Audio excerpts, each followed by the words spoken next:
Okay, so I think we are live now on Facebook. Mm-hmm. Okay. Okay, it's setting up.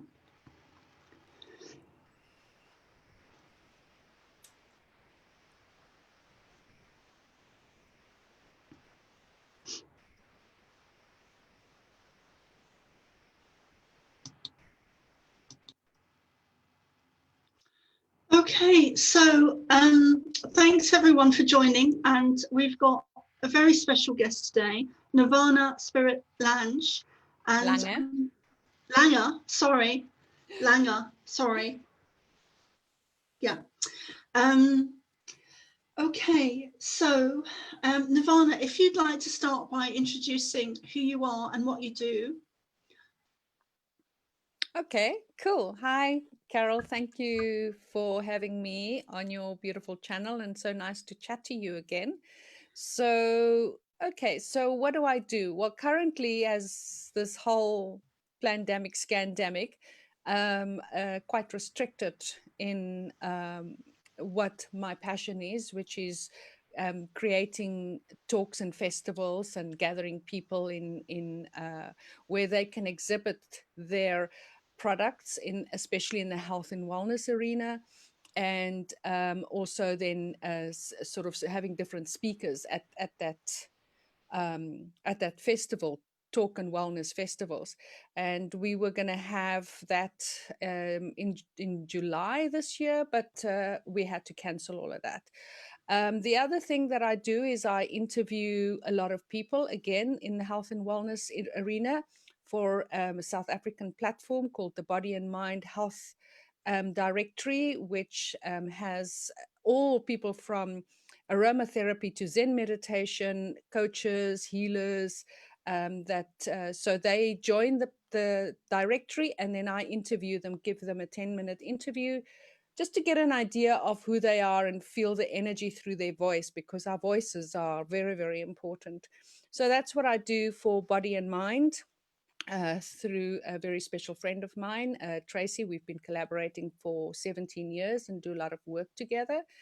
And then I have my own channel called AuthenticallyMe, which I have been getting the courage up for the last 4 years to start putting it out there. And we can look at some of the things that the pandemic has restricted us from, and then we can also look at some of the opportunities that we took hold while we are in this physical lockdown. And then so I decided, well, it's time, it's time to activate Authentically Me. And I was privileged to having you as one of my guests, and also to have the Global Divine Feminine Roundtables conference over a 3-day period.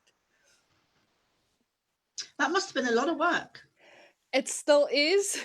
Yeah. It still is, because I have this, and I'm sure as time goes by and I become less demanding on how perfect things has to be, I'm in the process of the editing the 3. In editing, I mean, is like adding a bit of an intro song and adding a logo and putting a bit of wording onto it. I do love my editing. I've learned everything that I do. As I go along, I learn something new, in the editing programs, and it takes time. It's not something, okay, just open it up and do it. I'm learning as I'm doing it, which is I love the creative part of that. So it's a lot of work, takes a lot of time, but I love it. Yeah.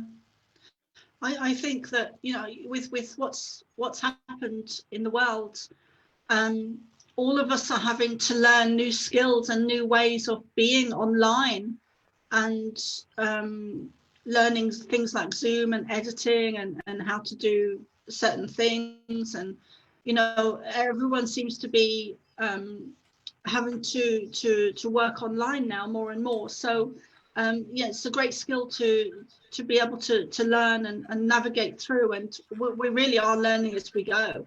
We're learning as we go. And what's the most important thing, I think, anyway, for me, is to get my message out there. I may not have the best backdrop or camera, or sometimes my voice is a bit shaky, and sometimes I'm very nervous, and sometimes I'm in a blissful space, and sometimes I'm in an awful space. But the most important thing is to just to do it, just to Yeah. do it. Yeah. And And go on, Nirvana.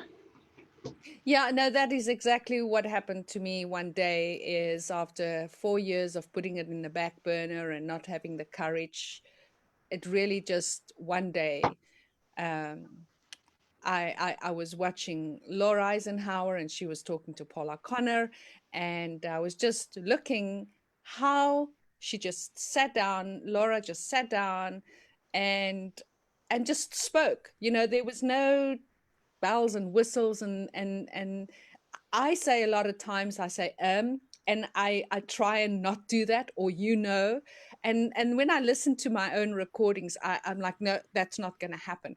And so one day, just listening to Laura and Paula's interview, I'm like, you know just relax and just do it. And so I reached out to Paula Connor, and I said, I'd love to talk to you. And I did my first one, and you were my second one, and Jen McCarthy was my third one. And then the Divine Feminine Round Table happened, and I was very, very nervous. I could feel myself out of my body, and forgetting things, and stumbling all over my words. But I did it, and I put it up, and so that's very important, just to do it, Yeah, get it out there. yeah. And I think that's a very, very important message for anyone listening. Because I was doing an interview a couple of weeks ago, and I had a lady on there. I'll call her CR, but she is wanting to set up home education, because she's a teacher, and with the pandemic, she wasn't. She started homeschooling her own children, and she's wanting to set up a homeschooling program, but she's too scared to do it because she doesn't feel ready. But if we wait until we feel ready, we're It never will going to never feel happen. ready. Never Exactly. happen. And Never happen. the what I call mind talk, the self-talk that we do, the negative self-talk that we do, is, who's going to want to listen to me? And they're going to say, what do you know to start your own educational thing? And what do you know to want to talk about UFOs, or whatever it is, or whatever you put your voice to, there is the chance of being criticized. And the fear, false evidence appearing real, is what holds us back. And part of, I think, the Aries, because I'm Aries, part of the Aries, which is the one that takes the leap, just jumps in and takes the leap. And so that was the part of me that just went, let me just do it. And if anybody is wanting to criticize, or then that's their stuff, it's not my stuff. And I was surprised at how well it actually went, and the connections, the beautiful connections that came from that. And there's the gift, in putting yourself out there. Yeah, and I think that's what it's all about. It's all about connections. It's all about connections. And so I'd really like to hear more about your story, your childhood. So maybe if you could talk us through that, and maybe from birth and until, because I know you had a very traumatic childhood. So maybe if you could, talk us through the trauma, and then how you healed it. And I know for me that's an ongoing thing as well. Always. So yeah. So yeah. Okay. Well, it's, I always try to be concise in my in going chronologically through the journey, but I'll just let whatever comes up come up in whatever needs to be said. So I was the second born we 4 daughters. I was born in Namibia, in the same country you were born in, but not in the same city.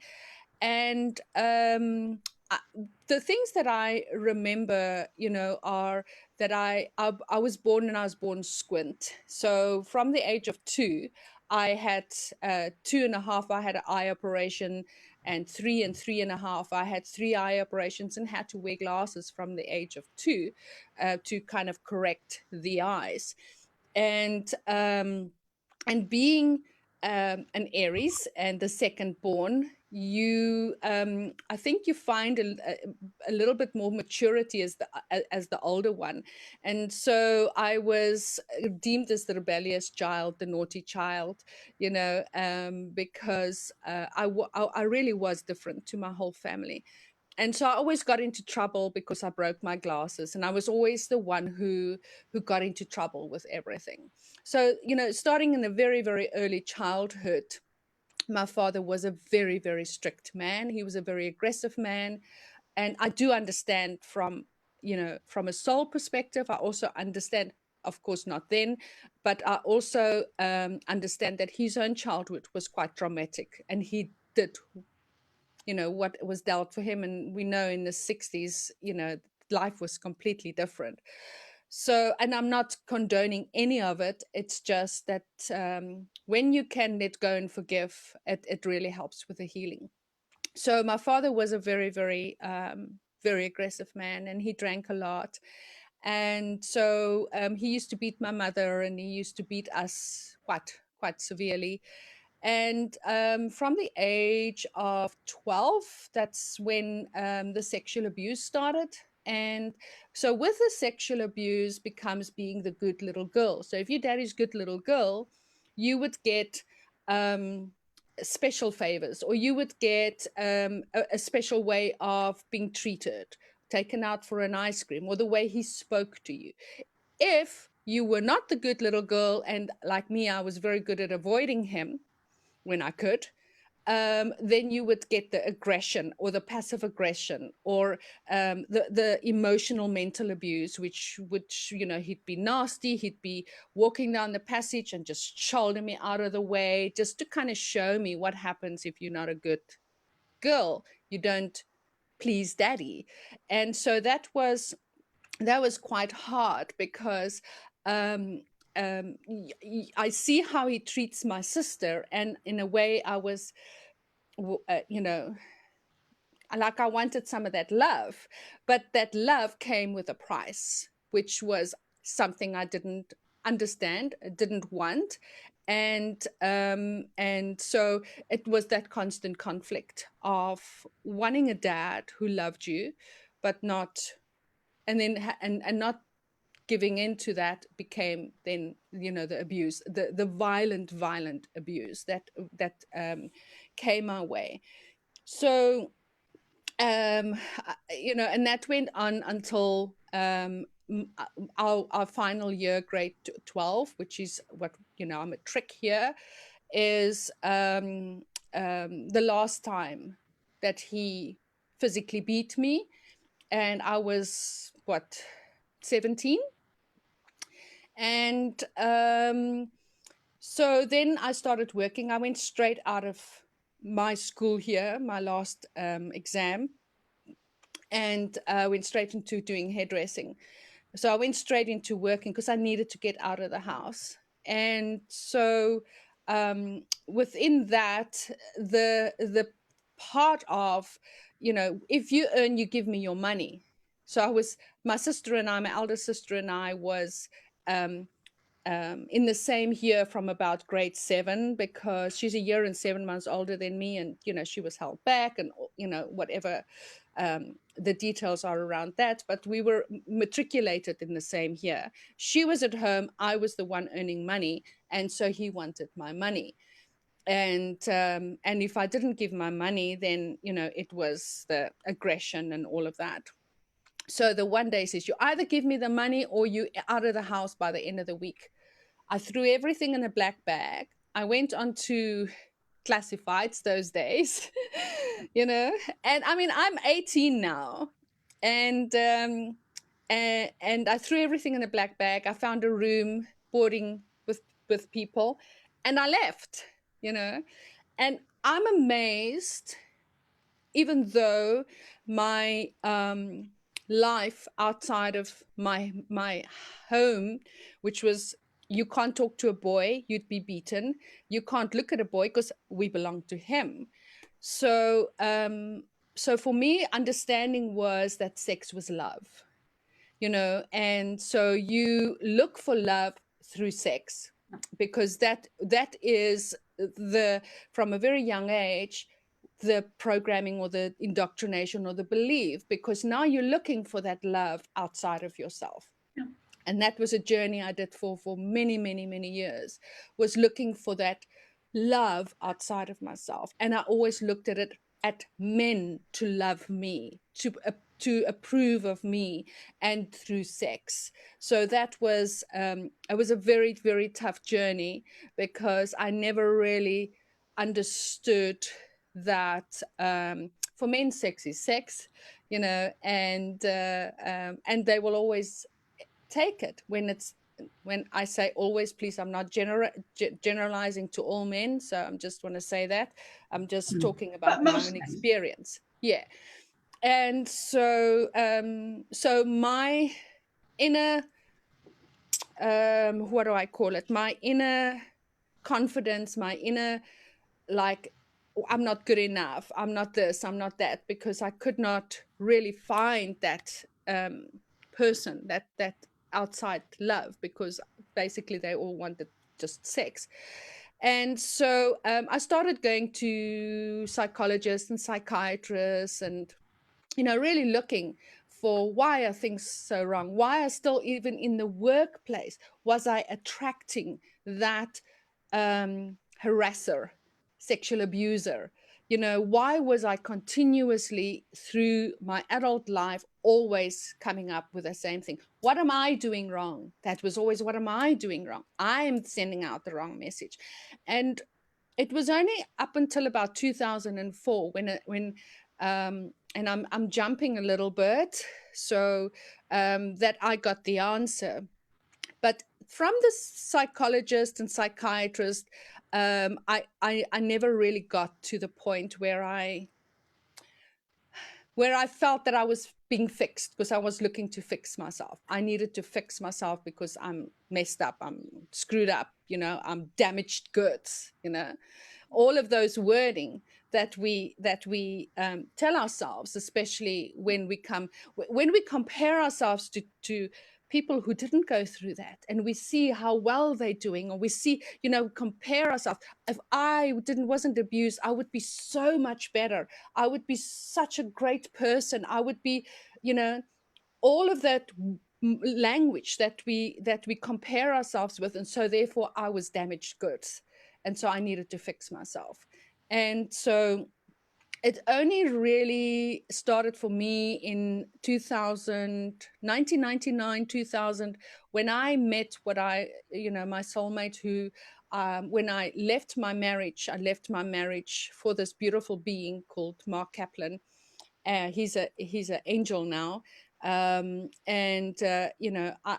met him, and he introduced me to angels. And I started to learn about angels. I started to learn about the seed of the soul, and the contracts.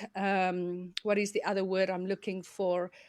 Archetypes, things like that. So my journey in spirituality started after I left my marriage in 2000, and then I was like a sponge. I was looking for anything. Again, needed to fix myself, needed to get better. And but the layers of the onions really depends on the self, of how deep and how much you prepare to open up and go into that, and be honest, really be honest about what's going on. And so I think was Conversations with God that I read.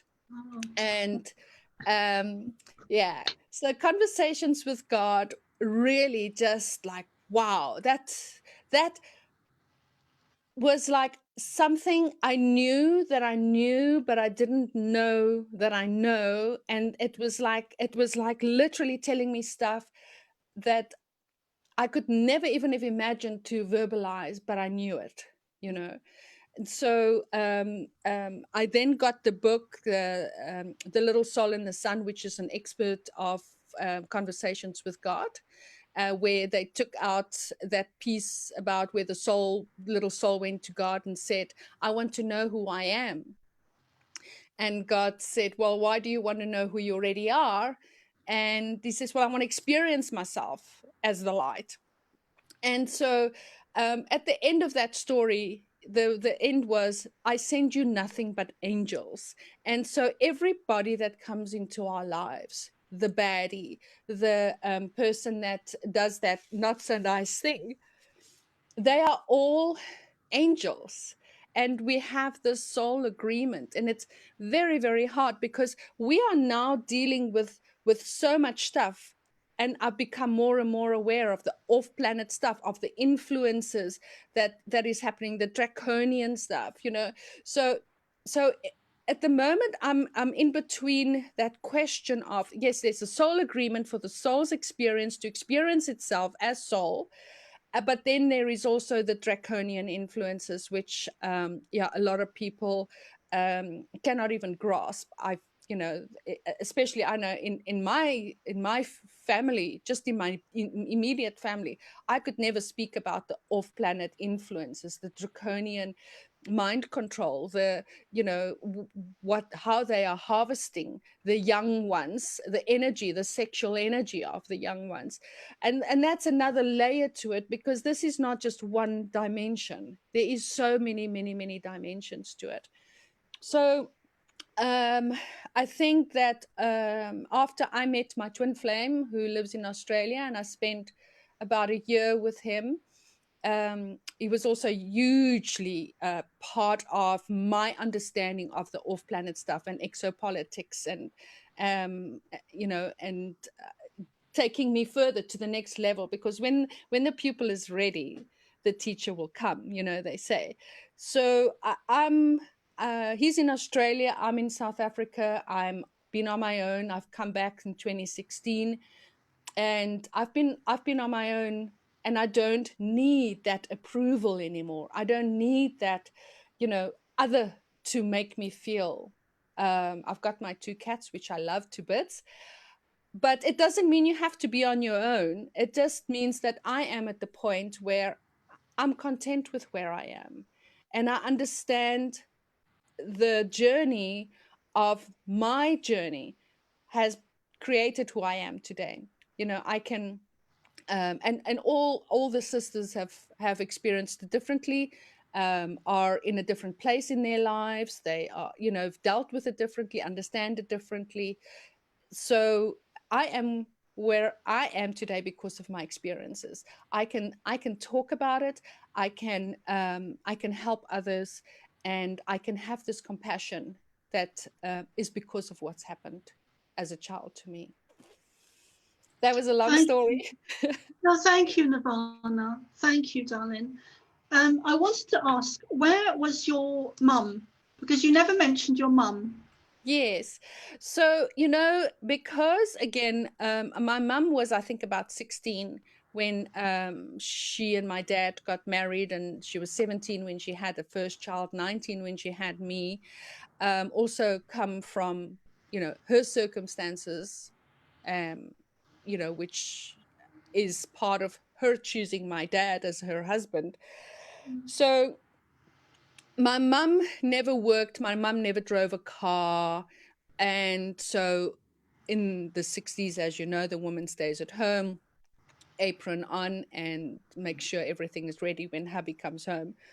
So I think as the years went on with the abuse, and my father was getting worse and worse in his darkness, my mum started taking tranquilizers and just opt out. Can you imagine like what it must be like for a mother to see her husband rejecting her for her daughters? Like, can you imagine what that must do to a woman's like self-esteem. She knew, but she didn't want to know, if I can and say it that, because he was so abusive towards her. She never had a voice.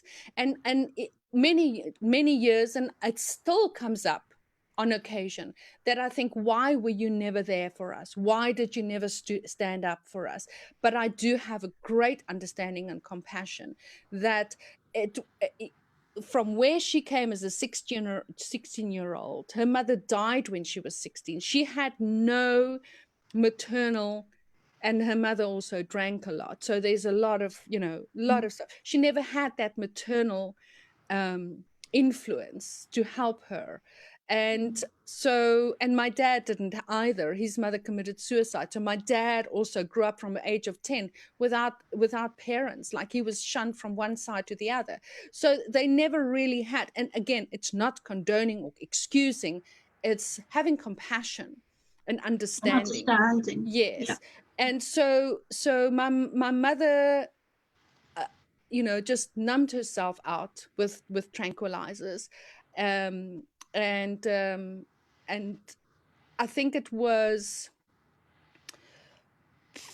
let me just think, in the 1980s, I was already out of the house. I think I was already at my second or third job when my third sister decided to speak up and speak out. And not that I didn't, I did try, but at those days, nobody wanted to hear. Even when they came to the house, it was, oh, my dad was, they just after the boys. And so they acting out, they saying all these things because, I'm keeping them strict, and so that was his excuse, and they just walked away, and the abuse continued. But by the time that my sister spoke out, my sister 2 years younger than me, and I'm already out of the house, then they stepped in. They she left the house, they took her away. And my dad got a suspended sentence, which just shows you how the system works, because we know that even then, the influence on the energy of the sexual energy, and especially the youth sexual energy, was already being harvested by the elitist. Of course, I didn't know that then, and I was extremely angry.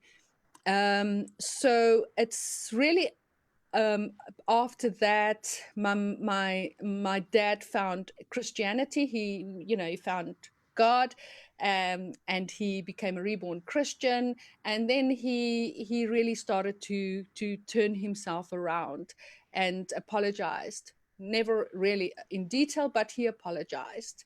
And he passed away in 2006 of lung cancer from asbestos. And yeah, so the long answer, my mum numbed herself down.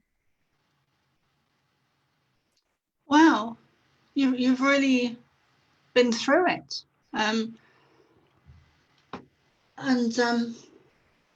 So your sister reported your father, and did he go to jail for that? Was he given no? He so just got a suspended. He's got a suspended sentence.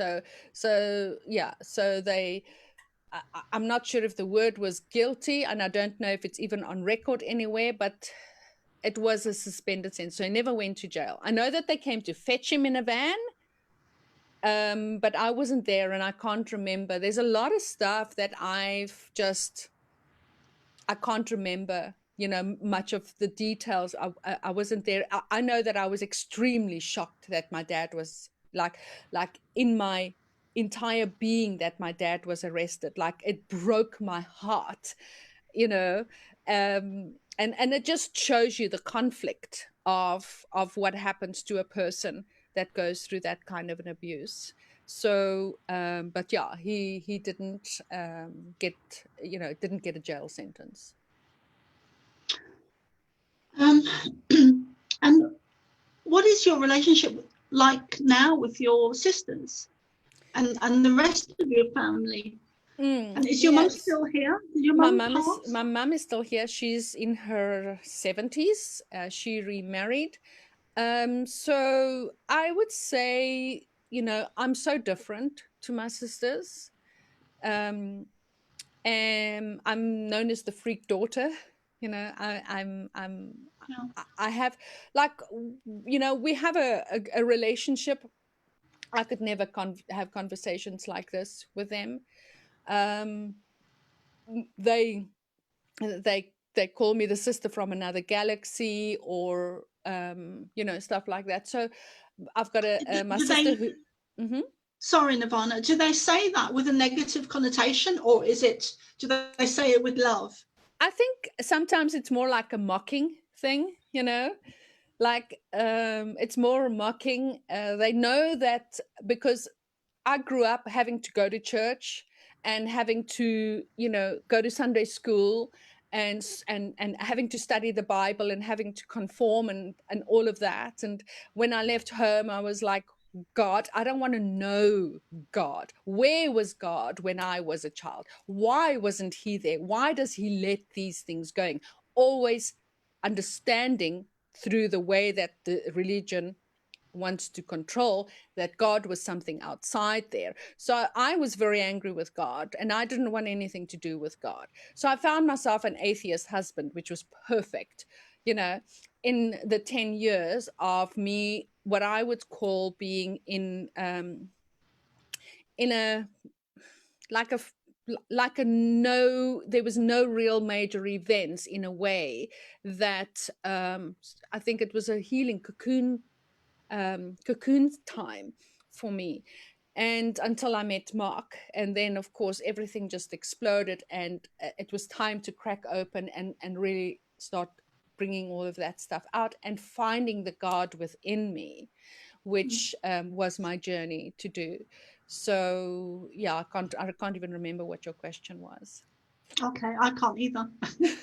um, so, okay, so I've got a million questions for you. There's things I really want to go in depth with. Now, I've had a very similar childhood, so I totally get where you're coming from, and I think a lot of people wouldn't understand things that and our processes unless you've been a victim of child abuse or sexual child abuse. Survivor. So yes, survivor. So I really want to go into a couple of things. I want to go into healing, and I also want to go into being a black sheep, because I was a black sheep, and I've been shown that it's actually the other way around. And although we are seen as the black sheep, it's actually our families that are the black sheep. And also, I really want to get into what I was shown, is that because I have a connection to the Pleiadians and I'm a channel for them. So what I was shown is that even before we're born, and I don't know if you were shown this or are aware of it, Nirvana, but what I was shown is that even before we are, and this was during a session with the Pleiadians where they were showing me information. So they showed me that even before I was born, before I knew who I was, before I knew I was a starseed, before I knew any of that, that the positive and the negative had tracked me.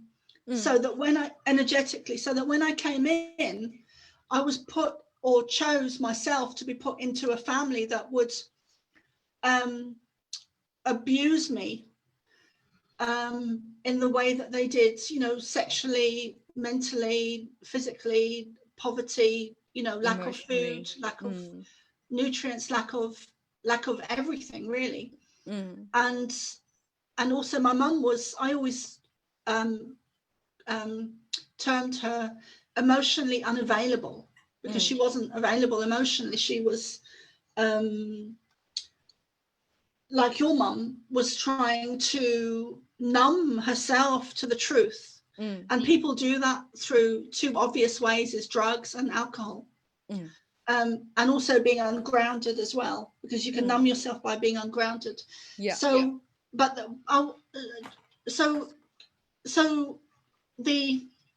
going back to us being as starseeds, we are tracked energetically by positive and negative star nations before we get here, because they know who we are energetically. So we have all this trauma coming at us.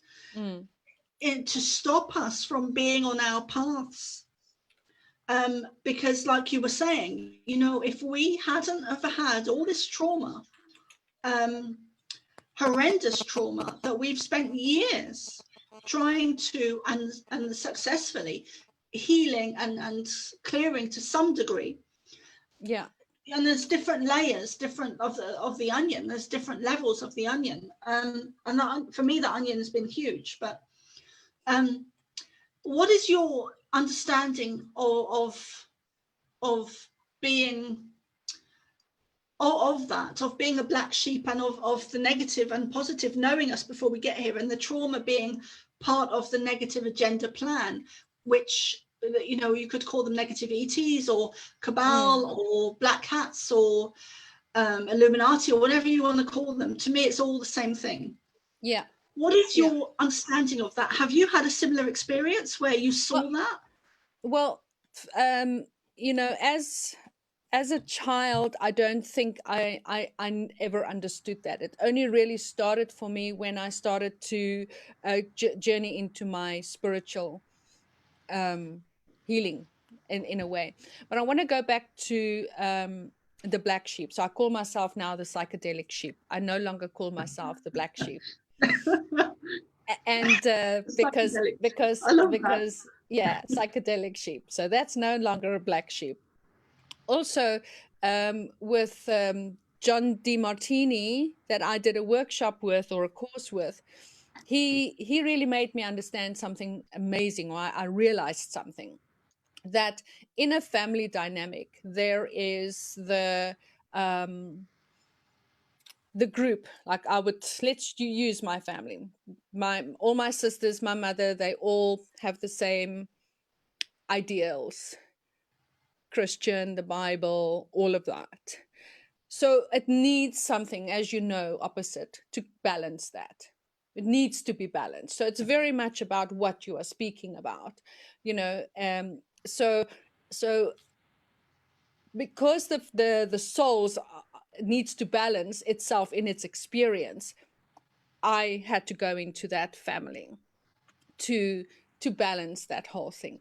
When it comes to the abuse and all of that, as we know, you know, we do agree as soul what experiences we want to have.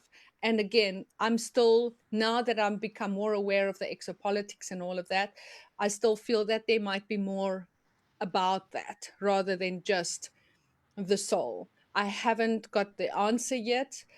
I'm still questioning. It's still a question within me that I might, you know, bring up with more experienced people with regards to exopolitics.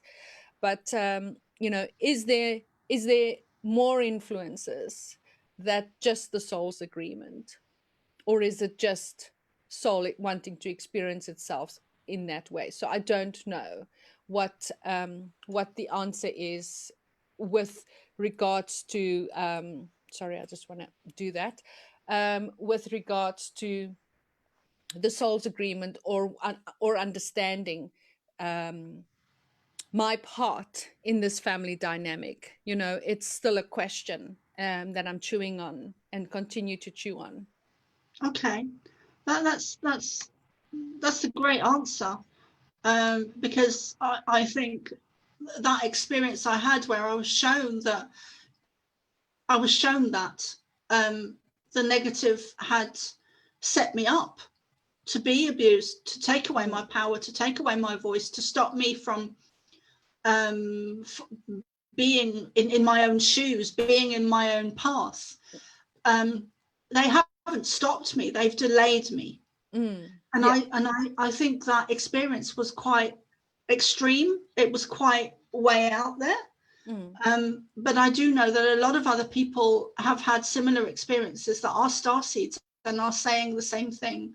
So it's not unique, it's just way out there information, you know.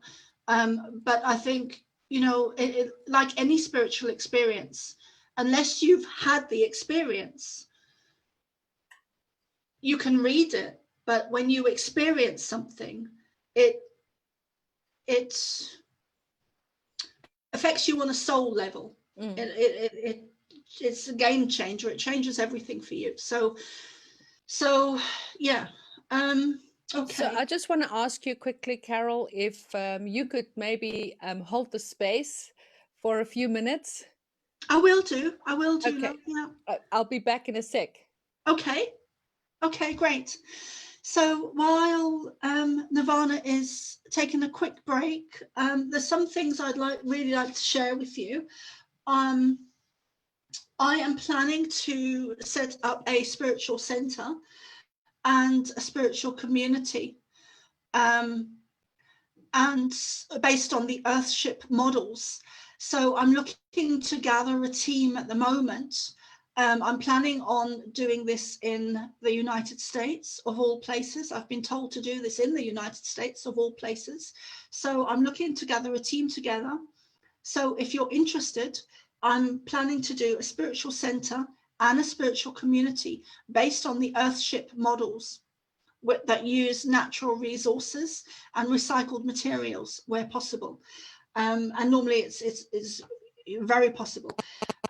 So if anyone is interested in getting in touch with me, please email me. My email is thepleiadianchild@hotmail.com, but it will be on my YouTube description as well, because this will be on YouTube. So also my website, check out my website, because you can get all my details there, which is thepleiadianchild.com. I also have my book as well, and all the proceeds are going to go to this. So The Pleiadian Child by Carol Ann Noonan, which is available on Amazon for $7.77 or $13.77. So please do get that, because it does make a difference. And all the proceeds that I get now will be going towards this center. And also I've recently started I've been channeling the Pleiadian since 2009. In 2010, I discovered that through shamanic courses in Galway, in Ireland, that I had a connection to them as a child. And during the times of abuse, I was leaving my body and connecting to them. So I've been a channel for them consciously since 2009, with them being next to me. What I've recently started doing, and I started doing it in a live interview by accident, where they told me to close my eyes, so I did, and then they stepped into me, which is called trance voice mediumship. So I'm now doing that, and I'm also doing it privately for one-to-one readings. So if anyone would like a reading, please contact me. And I also do past life readings and Akashic records readings. So if anyone would like to get a session with me, please do. And if you'd like to get involved with the spiritual center and spiritual community, please do get in touch. Because this is not something I can do alone. This is something that is going to be a joint community, a joint effort. So with that being said, I'd like to welcome Nirvana back. Thank you. You know, nature calls. You know, what can you do? Yes, when you have to go, you have to go. Yeah. Which, yeah, I think with, the way the media and TV is going, it's very different to how I grew up as a child, where I was watching newsreaders, and we're going into a new era with technology and interviews, because the media is no longer portraying the accurate news, as far as I understand. So we are the truth tellers, newsreaders. Yeah, we are the broadcasters. So and when we're learning it to do it in a new way. So we're not the person in the suits that is perfect, and has a fake facade. And the problem with that, Carol, is that people like you and me and all of the other starseeds and people who are speaking the truth are labeled in that negative connotation as conspiracy theorists or wacko or all these other things. But and again, I have to look at it through compassionate eyes, because it's been decades and decades of just this medium, TV, broadcasting, the radio, that we've been fed what they want us to know. They are being told what to tell humanity so that humanity can be in line, on their knees, sitting like this and saying, I heard it on the news, I heard it on the radio, I read it in the paper, so therefore it must be true. Mm. And they don't allow themselves to think beyond that. But it's a slow frog in the pot scenario where they don't realize that they are slowly but surely being numbed down. Their own thinking, their own intuition has been numbed down, and it's not been numbed down just by what you hear and see in the media. It's been numbed down by the food, by the water. Slowly but surely, they're killing the pituitary, that gland. I can never say it, and Pineal. numbing, yeah, pineal gland, and numbing down, our spirituality, our intuition, our own ability to think, our own sovereignty. We will take care of you. This is where you buy your food. This is the medicine you take. So we forget we have everything we need within ourselves. We have our own powerful mind. We have our own powerful immune system. We don't need the big pharma. And so it's beyond, just the news. It's slowly but surely affecting our foods and our water and how we operate. The consumerism idea that just make it convenient and make them lazy. Yeah. We will literally sit there. You sit there and we'll feed you. I see this image which a beautiful friend of mine drew. Her name is forget it now. Jane Evershed. She's a beautiful artist and exopolitics, and she was involved with a huge organization. She lives in America. Jane Evershed. She drew this image of people sitting on a couch, and above them is a toilet, and everything that comes out of the TV, the shit, is poured down their throats, and they just sit there like this, And so this is why what we say, even if I say the starfish, one starfish at a time, if one person just goes, wait a minute, I want to just think about this, plant that seed for one person to go question. Don't believe me, don't believe Carol, don't believe anybody, but go and question. Just question. Go and research, go and look, go down that rabbit hole. Yeah.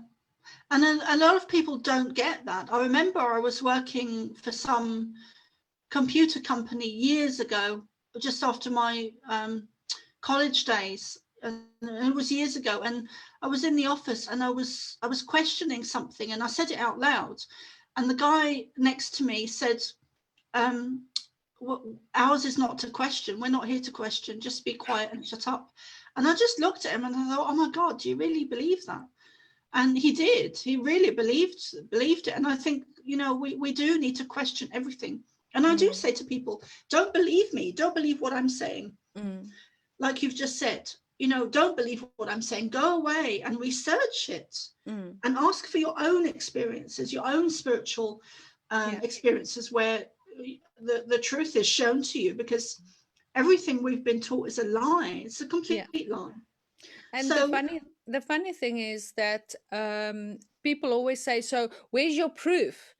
Show me a link where it's proof. And I'm going, I've done my research. I've spent 20 years and more, of which I don't actually know that I did, but of doing my own research, coming to my own conclusions, coming to my own ahas, because it's what my body and my being and my spirit says that really feels true for me.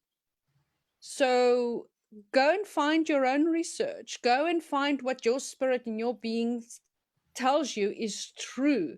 Go in, close your eyes, feel it, and feel if that feels like bullshit to you, or just be, you know, a robot and let them tell you what is your truth. That's the difference. Yeah, yeah.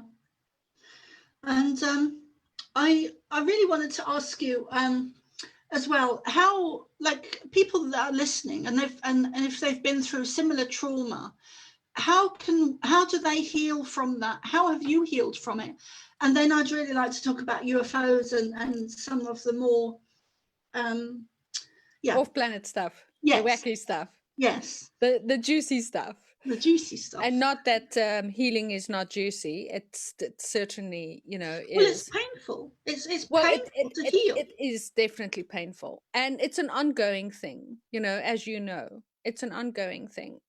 And even if I say people that were not in an abusive childhood, or even in an abusive adult relationship where they the first time experienced abuse, you know, it's something that's ongoing, and it's allowing yourself to go into those dark corners of your mind and dark corners of your heart.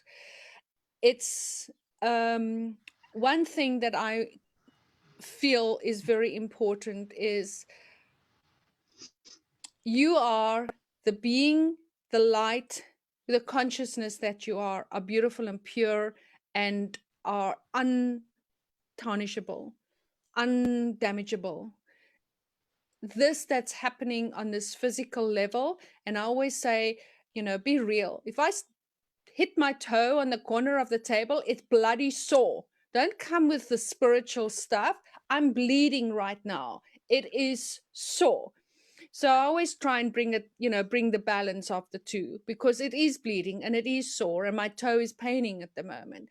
And so, you know, the healing is having compassion and understanding and forgiveness, and the journey of that, and the continuous journey of that.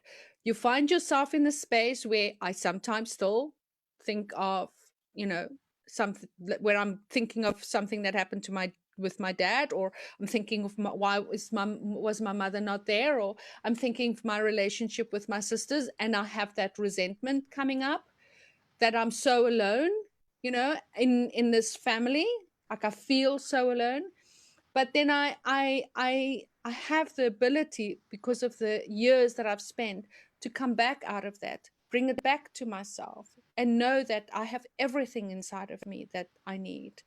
I have all that is needed, and they are on their journey, and I love them, and they are on their journey, and I'm on my journey, and they're just different journeys. It's not that I'm better and they're not. It's just different journeys.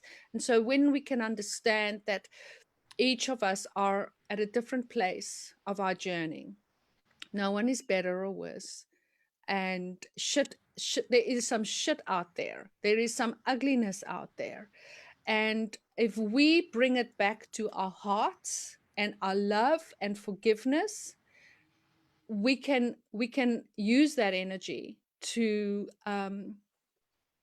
dissolve it.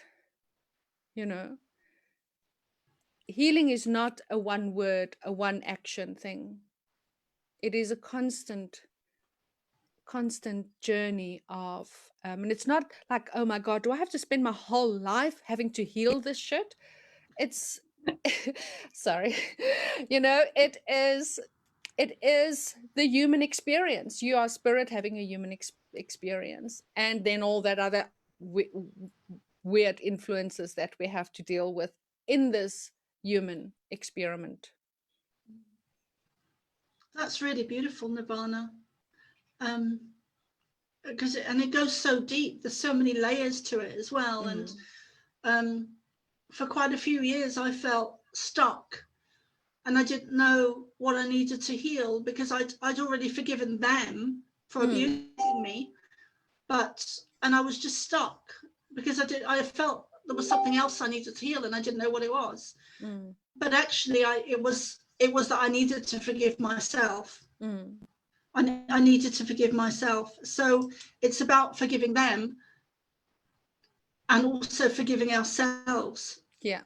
You know, for being going through that and being abused, and on a higher level I believe we've chosen it, which I know Yes. a lot of people might find difficult to hear, but that's my belief. That's my belief. Yeah. And I agree with you. You know, that's also how I understand our experience on this planet is, you know, the soul's agreement and choosing where they want to be. And I want to go back to, you know, forgiving oneself. There's so many layers to forgiving oneself. There's the layer of choosing to be this experience. There is also the shame part, which a lot of which I actually forgot to mention.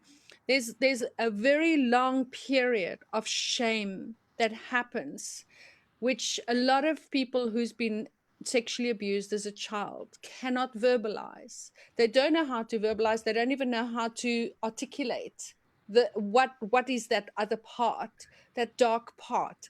And it's the shame of having that experience and the body responding the way the body is responding in its natural way, in the pleasurable way, that it your mind can't understand it, but the body is responding to what's happening to it.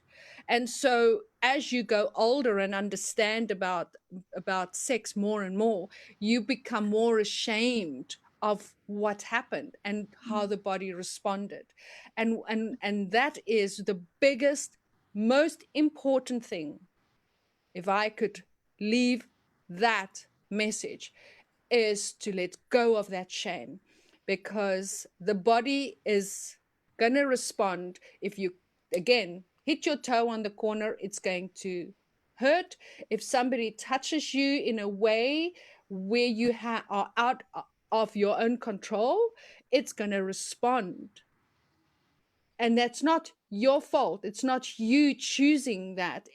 So the shame part is what we need to work on, to let go of that shame, because once the shame lifts, everything else will go, you know, will like a domino effect. So Thank you, Nirvana. I think that a lot of people don't actually talk about that, about the body's response. So, and that's really important. It's really important. So, yeah. There's another thing that I wanted to mention. I'm sorry to no, don't be interrupt sorry. you, but one day I was when I started my spiritual journey around about 2003, I was in this spiritual organization. I'm going to call it organization. I don't really know, group or, and the spiritual teacher was being harassed, you know, and used the fact that a lot of the women that were there were sexually abused, and used that to say, you know, if you need help, this is what needs to be done, and being inappropriate. And so again, I found myself now being in a spiritual place where I was again being harassed and being inappropriately. And one day can I just ask, because I didn't really understand that. So can you just explain a bit more? So you were in the spiritual group? Well, not in the group. It was, what happens is the group dynamic, I think, is where he gets the information on who's the vulnerable woman. And then after that, you'd like one-on-one sessions. And then on the one-on-one sessions is, you know, we need to release that energy, or we need to, and, you know, and so it just became inappropriate, you know. And so and because there's yeah, I'd like to not go into too much detail with regards to that, because I want to go into the realization. The realization for me was, again, feeling I'm doing something wrong. It was me who was sending out the wrong message. And I was lying on my bed one afternoon, you know, just at that time I was still journaling a lot. And then I suddenly got this vision of the energetics of it. It was around 2004. I got the energetics of it. So the abused victim, going to use that word for now, the abused victim energy is looking for the perpetrator energy. right? So so your mind, conscious mind, is not aware because you're still in that victim energy. Now again, I'm not saying that anybody that experiences this are asking for it. This is my realization. Well, I understand what you're saying, because I've Yeah, been there. yeah. Yeah. So I see this sort of tentacles in a way, you know, so that you come across this abuser, harasser energy, and your victim energy immediately becomes, I want to play, right? And then the abuser energy goes, oh, good, there's something that I can play with. And then the two find each other. And you who goes, no, no, no, because you haven't found your no voice yet, because you're still in your victim energy, your wounded child, your abusive person will continuously attract that. Once I realized that there was this energy that I was sending out, and it keep on attracting that energetics, then it flipped like this for me. Like now I see them a mile away. I can smell them. I can even see them in a magazine. Like I see them, Yeah. you know, and they have, they don't even have a light pole distance to me. They don't get to me anymore. And so it's because I stepped out of that victim, that I'm the victim. That's why I say, you know, victor or survivor, you know, no more of the victim, because I will not continue to attract that energy anymore. That energy can go, you know, somewhere else, but hopefully, you know, not hurting another person, but that, you know, that energy can implode into itself. It certainly is not going to come to me. Yeah. Yeah. The way I've done that same thing as you have is by, I used to say to myself when I was from about 12 onwards, I used to say to myself, I will be damned if I let you ruin me, destroy me, fuck me up completely, where you get to destroy the rest of my life. And I never really finished the sentence. So it was just, I will be damned if I let you. And then there was a whole sentences that came after that, but I never really articulated them, even to myself. Yeah. So, but for me, it's been about taking back my voice, stepping into my power, and viewing things more as being an observer, watching myself and the situation and what happened and what this was and what that was. So that's quite a Buddhist teaching, where you observe your thoughts like on a conveyor belt and watch them go by. So I've learned to become, I guess, the observer. I don't know if that's a good thing or bad thing, but so yeah. So, but there's many ways to heal trauma. For me, the shamanic healing, the shamanic journeying, the shamanic drumming, all of it was really, I've always felt really drawn to shamanism. Me too. Yeah. Me too. So, yeah. So, should we move on to UFOs? And is there anything else you want to say? I'm certainly not an expert on UFOs. UFOs. I'm no expert on it. I do love it. I love the idea of it. I know that they are around. I always say that if there was, and somebody actually said to me, there's a Star Trek episode, and I never knew this, but if I in a previous life could have been an organic live spaceship, you know, like I feel like I was some spaceship that was a living being moving through the galaxies, because I don't have a negative effect through technology or any of the, you know, frequencies that people are affected by. It's never affected me, and I love the idea of one day meeting an alien. I just love it, you know. So yeah, so I don't know. Have you ever seen? I mean, I'm not an expert on UFOs either, but I know that we live in a multidimensional universe, and we are multidimensional. And I know in my heart and through my experiences that we are not alone in this universe. That we don't come from here. That starseeds don't come from here. That there is everything that exists in the universe has a positive and a negative. And I know that there's positive ETs or star nations and negative star nations or ETs. Um, um, and I have had some experiences where I've seen them. Have you seen UFOs? Have you heard the humming? Well, I did a journey from Cape Town to Johannesburg. We were 9 people in my microbus. I still have the photos of it in Dropbox, and we did the whole. It was all about you know, our civil rights and our sovereignty and all of that. 2012, 2013, I think it was. And when we were traveling, I took photos, and I've still. It's amazing. We could see these beings and these objects following us.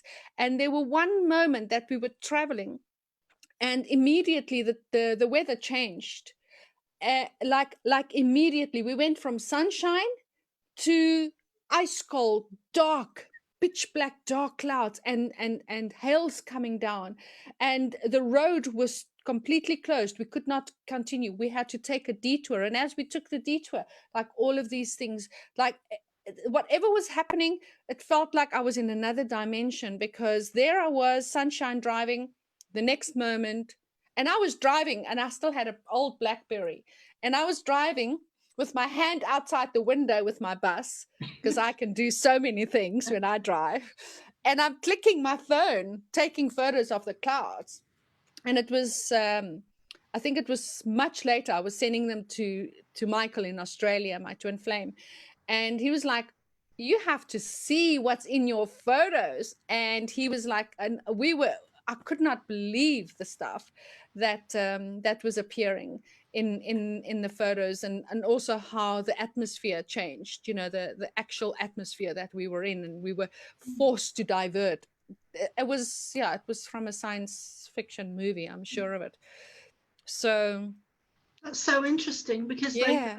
they do have ability to change weather, and they do hide a lot in the clouds. And do you still have the pictures? I do. I have them on Dropbox. I still have Oh them. wow, Yes, I'll yeah. send you the link of them. Yeah, And please do. Yeah. it's And would it be okay to share them publicly, or? absolutely, absolutely, yeah, yeah. I mean, it's quite amazing if you see it. I'd completely forgotten about them until you asked now, and I'm like, oh yeah, I've got all of those photos still. Yeah, Yeah. it's incredible, really. You know, and I do know about the shape shifting that's happening. You know, and the royal family, and the reptilian and all of that. Um, I watched a David Icke many years ago. That's before I even knew that I knew David Icke. I got this DVD, Credo Mutwa, who is one of our, I don't know if you like shamanism, you need to look up Credo Mutwa. How do you spell He's that? Credo, Cerdo, Credo Mutwa, C Mut, C. Cerdo, Credo. And I will send you some Mutwa, Mutwa, I think, Mutwa. I'm not very good at spelling, but I'll send you. Anyway, David Icke interviewed him about the reptilian agenda. And this That is sounds years very, ago. very And interesting. I've still got the DVD somewhere. And I'm not sure if you can find it online anywhere. I'm sure you could. He died this year or late last year, Krida Oh, Mutwa. And I'd spent a beautiful 2 days with him and his wife, Krida Mutwa and his wife. And that's the first time I heard about the reptilians and what the reptilians were about. And, I mean, this I think was 2007, 2008, yeah. So then it started to reveal itself more and more how the reptilians are, you know, influencing and are using the human form to walk among us and to manipulate us. You know, a lot of people will think we're wacky, and that's all right. I'm happily wacky, happily. Mm. If you don't like it, go away, go and watch, you know, Days of Our Lives. Mm. But I remember being that person, Nirvana. I remember I was living on Holy Island, and I had this beautiful, which is a Buddhist retreat center, Buddhist center. And I had this beautiful experience with the gardener at the other end of the island, where because there was two main buildings on the island. One was at the south end, one was at the north end, and I think we lived in the south end. And the building at the north end was where the nuns, the Annies, were doing retreats. So you weren't allowed to. You were allowed to walk outside it, but you weren't allowed to go inside. So they were in retreat, in a sacred retreat. So they weren't allowed out, but they had two caretakers. They had a couple that was gardening and cooking for them and doing all the practical stuff. So I had this out-of-body dream on the astral plane where she came to me, and in the dream time, and I remembered it, and I remembered how she looked, what she looks like, because I hadn't met her yet. And then and it was a real dream, you know, it was real. And I've been having those since I was a child. So I knew about real dreams. I knew it was real. And so the next couple of days, there was some type of gathering or get together that we were having. So she came around the corner and of the building. So I bumped into her and I recognized her from the dream. And then another girl was there, and she said, oh, and I was like, oh, hi, how are you doing? And we both knew that we'd had the same dream because it was real. We both knew this. And I don't know, there was a lot of telepathic stuff going on because it was really beautiful and really strange, but outside the normal communication. So Tracy, the other girl, said to me, oh, have you met? And I was like, I didn't know what to say. And then the other woman saw that what I was, the situation I was in, and said, oh no, we haven't met. But she knew, and she used to believe that the royal family were reptilian. And I got to hear this, and I thought, well, I don't know what to think about that, because I've had this experience with her, so I know she's awake, aware, and conscious and spiritual. And she met up with me on the astral plane, so she is operating at a higher frequency than most normal people. So I knew that she was, I don't want to use the word special, I want to use the word awake and aware and conscious. I knew that she had that going on, or the higher mind. And so I was on the fence about the royal family being reptilian, because she was teaching me something very important and having a very high level of awareness, and yet she was saying something that wasn't mainstream, that was outside of the box, that I didn't know very much about at the time. This was in 2004. But yeah, so I can understand how people wouldn't believe it, because it is so way out there. I mean, and when you first hear it, it does sound cracked. It does sound crazy. And I remember thinking for about 5 seconds or 5 minutes that that's crazy. And then I was on the fence with it. So I went from, and now I totally believe it. Totally. So I can understand how people, yeah, but you know, for me, like, I always think about the word believe. You know, like, now I believe it. Like, for me, a belief can change. Like, somebody's belief can change, and then there is a knowing, like I said earlier on, like, you can feel it in your body, you can feel it in your being. There's a knowingness that goes, yeah, that's That's very true. Like there's a knowingness, and my knowingness might not agree with somebody else who's listening to this right now, that goes, that's completely whack, those two that's sitting there talking, you know, and like, wow, you know, phone the ambulance and get these two locked up, Yeah. because that's not in their knowingness. You know, that's not where their knowingness and their level of knowingness is. This is our knowingness, and our knowingness is not better or worse than yours. It's just different.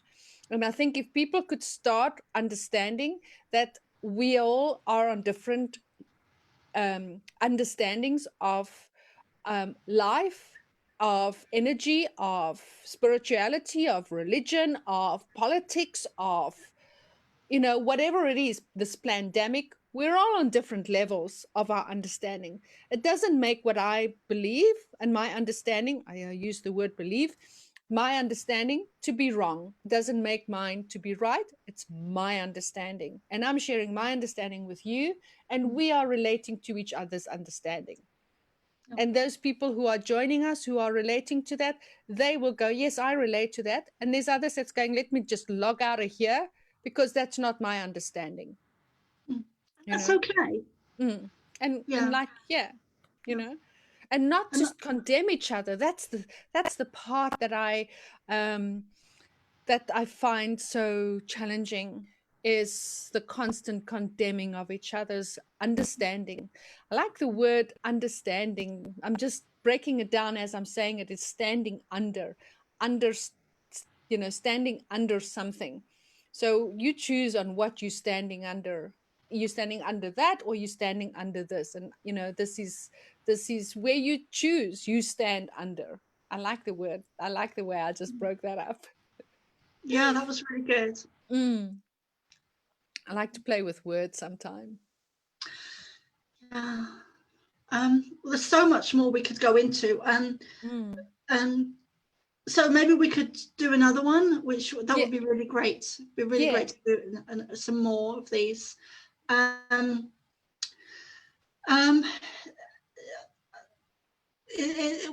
guess we've got about another 5-10 minutes, because it's been what, an hour and a half now or something. Hour and a half. Yeah. So how can people reach you? What do you like? Do you do online sessions? Do you do sessions in person? What do you do? I think my my main passion at this point that I'm focusing on, due to this scamdemic, is having interviews and having a platform where people can, you know, have a place where it's very hard to do these types of video vlogging or conversations, and especially doing a monologue. It's very challenging and daunting for a lot of people. So I facilitate that and provide a platform called AuthenticallyMe, where you know, we can have a two-way conversation, and you can share what it is that you do, and or, you know, I can help you to put certain things online. That's also what I love to do, is how to put things online, and how to get yourself out there in a way. So Authentically Me, you can just basically look at Authentically Me Nirvana, and find me on YouTube, on Facebook, on Instagram. I'm even on Twitter. And I think that's the best way, is at Authentically Me Nirvana, because there's a lot of Authentically Me's, but there's only one Authentically Me Nirvana.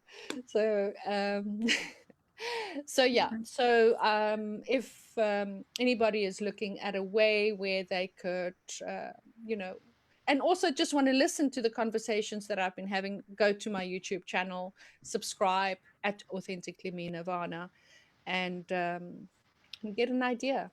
I'm also just growing that, you know. Yeah, because there's some great interviews there. I know you've done the yeah, there's some great interviews there with lots of different people. So yeah, check that out. So what is your YouTube? That's my YouTube. My YouTube is at Authentically Me Nirvana. Yeah. Okay. And then you've got Authentically Nirvana at authenticallyme.com. Have I said that wrong? I'm sorry. Yeah. So my bio is on the Body and Mind directory. So the best way to do is to go to bodyandmind.coza and type in Authentically Me Nirvana, and then you can read about me and my bio and what I do. So it's like the whole thing is www.bodyandmind.co.za/Authentically Me Nirvana. But the best way to do that is to just go to bodyandmind.coza, type in Authentically Me Nirvana, and then you can read all about me. And I'll put all your links on the YouTube as well, on the YouTube description.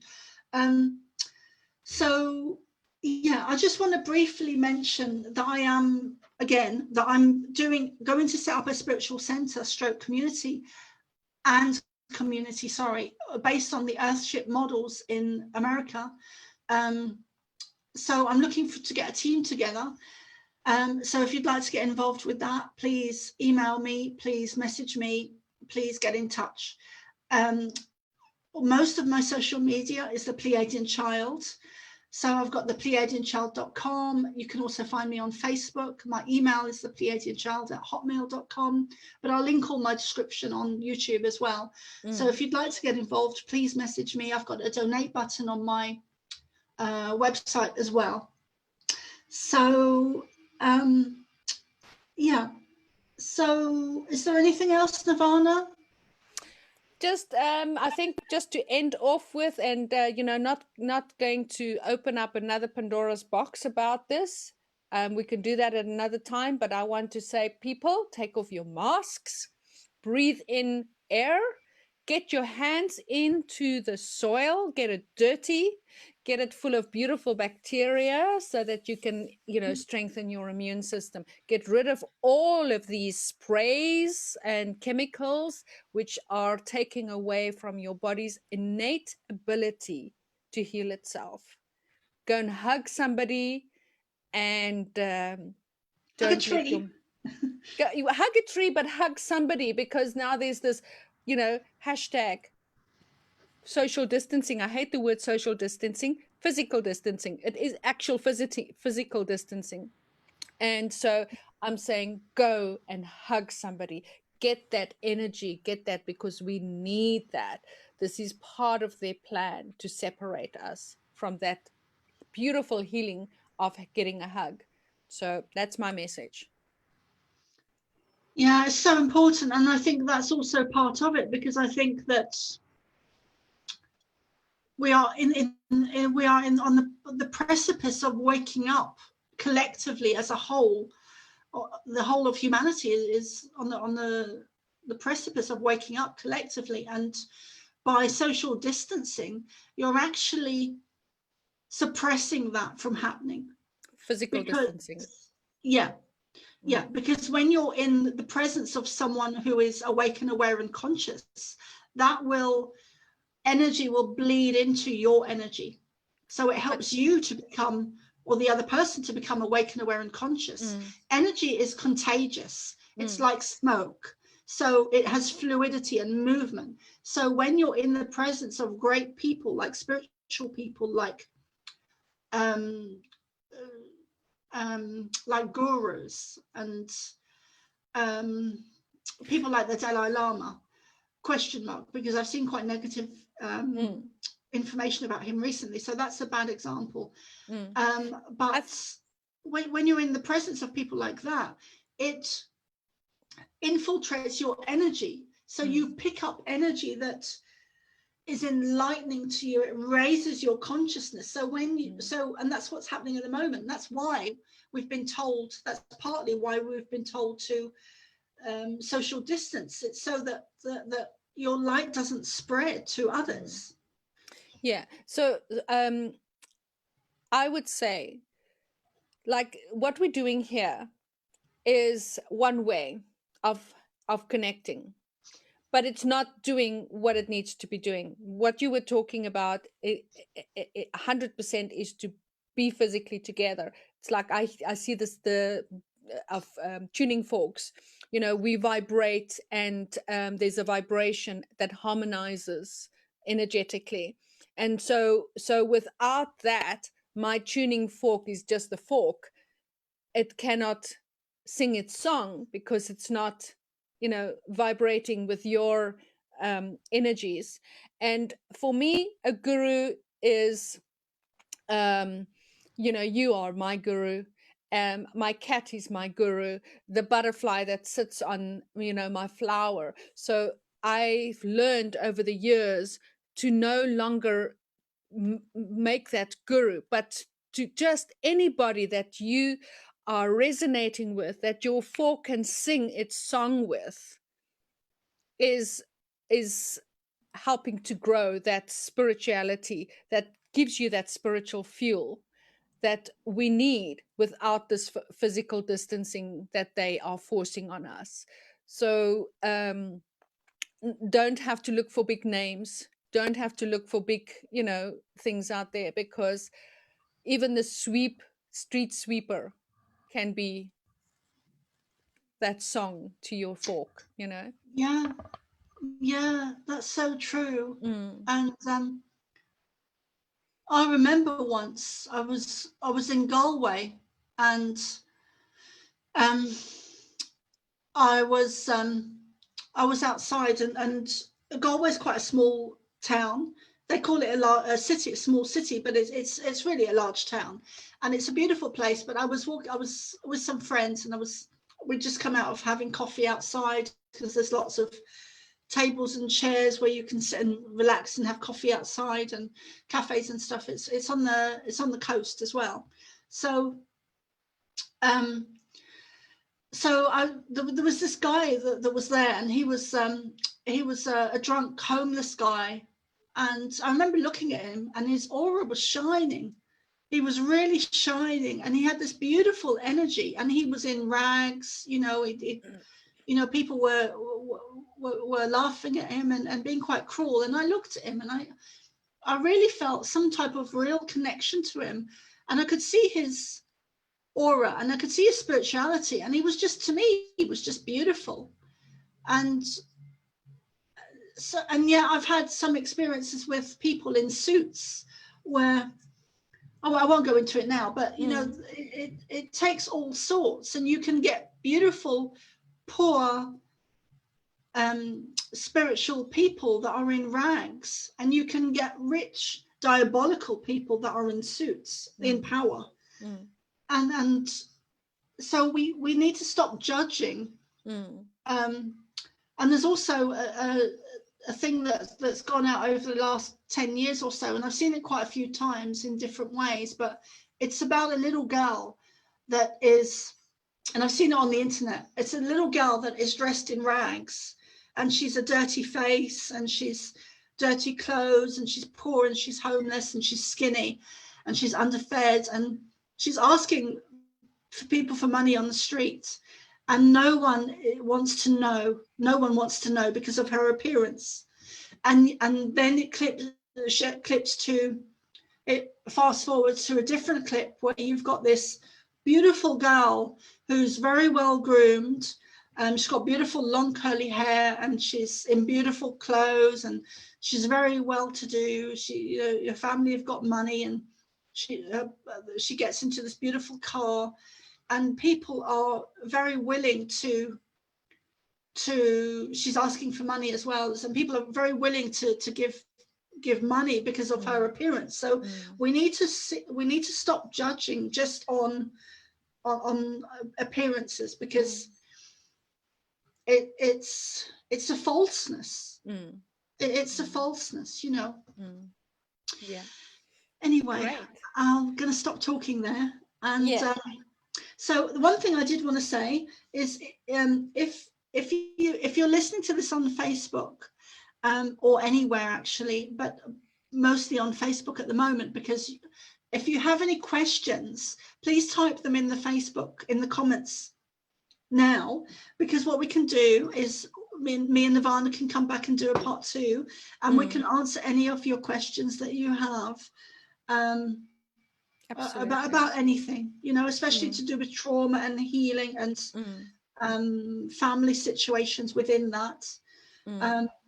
Yeah, and I'm really looking forward to doing more with Nirvana. She's got a Wonderful. beautiful energy Thank you. and very loving heart center, and she's been through a lot. She's had a lot of experience, and she's healed a lot of stuff within herself. And so she is a wealth of knowledge and advice and experience, especially if you want to know how to heal from sexual abuse, or how to heal from any abuse, really, because it's all much the same thing. Yeah, Abuse exactly. is abuse. Abuse is abuse. Yeah. Some of them don't even have scars, you know, and those are the ones that's the most difficult for people to believe or understand, is the ones without scars, and they need to be talked about more. Yeah, great. Yeah, thank you, Nirvana. Thank you. Please This was so much stay. fun. I know, I really enjoyed it. Please stay on the line. Okay. So I'm going to end it here, but please, I know that we've got personal stuff that we need to talk about, so Yeah, let's do that. Okay.